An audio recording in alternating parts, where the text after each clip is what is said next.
Hello everyone, मैं हूं दीक्षा और आज मैं फिर से आपके लिए लेकर आ गई हूं एक नई कहानी।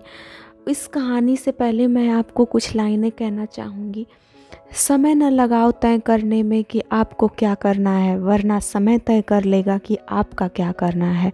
तो दोस्तों, इस कहानी का नाम है एक बोरी गेहूँ। प्रतापनगर में एक बहुत ही संपन्न राज्य था। वहाँ के राजा बहुत ही प्रतापी थे और प्रजा का पूरा ख्याल रखते थे। राजा ने पूरे जीवन प्रजा की मन से सेवा की थी, लेकिन अब वह बूढ़े हो चले थे, तो उनके मन में बड़ी दुविधा थी कि उनके बाद राज्य को कौन चलाएगा। राजा साहब के 3 बेटे थे। अब तीनों ने एक ही गुरु और एक ही विद्यालय से शिक्षा ली थी, लेकिन राजा से यह निर्णय नहीं हो पा रहा था कि कौन राज्य के लिए सबसे अच्छा उत्तराधिकारी है। अब राजा ने तीनों बेटों की परीक्षा लेने की सोची। एक दिन राजा ने सुबह सुबह सभी पुत्रों को बुलाया और उन सबको एक एक बोरी गेहूं देते हुए कहा कि मैं और तुम्हारी माता तीर्थ पर जा रहे हैं। हमें वापस आने में करीब 1 वर्ष से भी ज़्यादा लग सकते हैं। तुम तीनों की ये जिम्मेदारी है कि अपने अपने हिस्से का गेहूं संभाल के रखना, और जब मैं वापस लौटूं तो तुम इन गेहूँओं को मेरे पास वापस ले आना। यह कहकर राजा तीर्थ पर चल दिए। सबसे बड़े बेटे ने यह सोचा कि ये बोरी पिताजी को वापस लौटानी ही है, तो इसे मैं तिजोरी में बंद कर देता हूँ। जब पिताजी आएंगे तो वापस दे दूँगा। यही सोचकर उसने गेहूं की बोरी तिजोरी में रखवा दी, ताकि एक दाना भी इधर उधर ना हो। दूसरे बेटे ने सोचा कि तिजोरी में गेहूं तो सड़ जाएंगे, मैं इन गेहूं को खेत में डलवा देता हूँ, जिससे गेहूं की अच्छी फसल होगी और पिताजी को 1 बोरी की बजाय कई बोरी गेहूं दे सकूंगा। अब उसने ना गेहूं के लिए अच्छा खेत देखा और ना ही अच्छी उपजाऊ ज़मीन देखी, और ना ही खेत की घास फूस को साफ कराया। बस एक ऐसे ही बंजर ज़मीन पर गेहूं डलवा दिया और कभी उनकी देखभाल भी करने नहीं आया।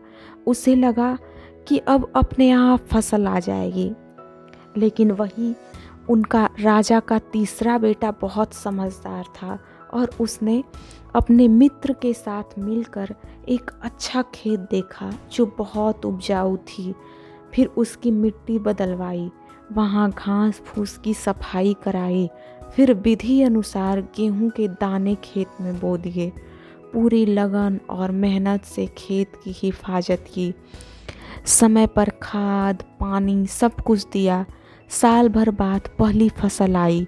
उसने फिर से उसे बोया, फिर अन्न उपजा, खेत खलिहान लहलहाने लगे। राजा यहीं कोई 3 वर्ष बाद वापस आया। तीनों पुत्रों को देखकर बड़ी प्रसन्नता हुई। साथ ही मन में यह इच्छा भी थी जानने की कि बेटों ने गेहूं के साथ क्या किया। पहले पुत्र ने जैसे ही तिजोरी खोल के दिखाई, अंदर से बहुत बुरी बदबू आ रही थी। सब कुछ सड़ कर राख हो चुका था। पिता ने कहा, यह अन्न है जिससे हम सबका जीवन चलता है, और तुम इसकी देखभाल नहीं कर पाए। तुम क्या राज्य संभालोगे। अब दूसरे बेटा पिता को उस जगह पर ले गया जहाँ उसने गेहूं को डलवाया था। वहाँ जाकर देखा तो जंगल था, बड़ी बड़ी घास फूस खड़ी थी। गेहूं का तो नामो निशान ही नहीं था। राजा बहुत नाराज हुआ और उसे भी राज्य का उत्तराधिकारी बनाने से मना कर दिया। अब तीसरा पुत्र पिता को अपने खेतों पर ले गया। वाह, दूर से ही एक अलग खुशबू आ रही थी। गेहूं की फसल लहलहा रही थी। चारों तरफ हरियाली और जीवन था, और उस खेत से 50 बोरी से भी ज़्यादा गेहूं उत्पन्न हो चुका था, और आज भी खेत में फिर से फसल खड़ी थी। राजा का मन देखकर बहुत प्रसन्न हुआ और राजा ने तीसरे बेटे को अपने राज्य का उत्तराधिकारी बनाने का निर्णय लिया। दोस्तों, उस राजा की तरह भगवान ने हमें भी कुछ गेहूँ संभाल के रखने को दिया है।